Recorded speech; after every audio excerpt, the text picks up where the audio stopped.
கடையில் நம்ம பானிபூரி சாப்பிட்ருப்போம் இல்லையா, டேஸ்ட்டாக இருக்கும். அதே டேஸ்ட்டில் வீட்டில் எப்படி செய்யலான்றதை சொல்கிறேன். அதுக்கு அந்த ரசத்துக்கு வந்து கொத்தமல்லி தழை, பச்சை மிளகா, காரத்துக்கு தகுந்தாப்பில் போட்டுக்கோங்க, கொஞ்சோண்டு புளி, இது 3ஐயும் போட்டு அரைச்சிட்டு வந்துடுங்க.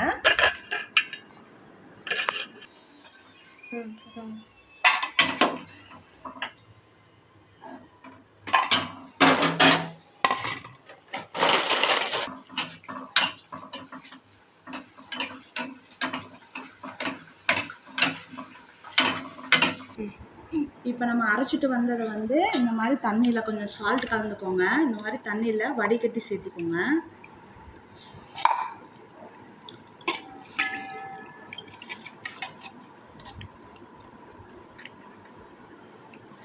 இப்போ இந்த ரசத்து தண்ணியில் கலந்துருக்கோம் இல்லையா அரைச்சதை, அது கூட கடையோட டேஸ்ட் வரணும்னா கடையில் வந்து ஜல்ஜீரான்னு ஒன்று விற்கும்.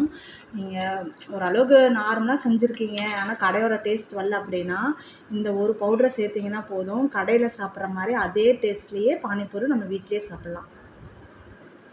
இப்படி கொட்டுறதே வந்து வீடியோ எடுங்கம்மா. ஏன்டா பேசுகிறேன்.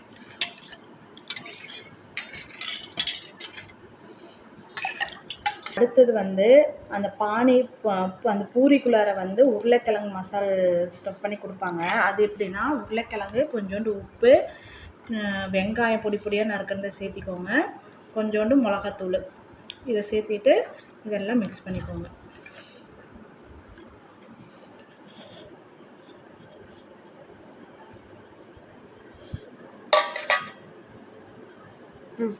அவ்வளோதாங்க. உருளைக்கிழங்கு உள்ள அந்த பூரிக்குள்ளே வைக்கிற உருளைக்கிழங்கு ரசம் பூரி. நான் வந்து பூரி வந்து ராகியில் பானிபூரி இருக்குது, அந்த இது வாங்கியிருக்கேன். ப்ளைனாகவும் இருக்கும், ராகி இல்லை கலக்காதது. நான் குழந்தைங்களுக்கு கொடுக்கறதுனால ஹெல்த்தியாக கொடுக்கணுன்றதுனால ராகி கலந்த அந்த பூரியை வந்து வாங்கியிருக்கேன்.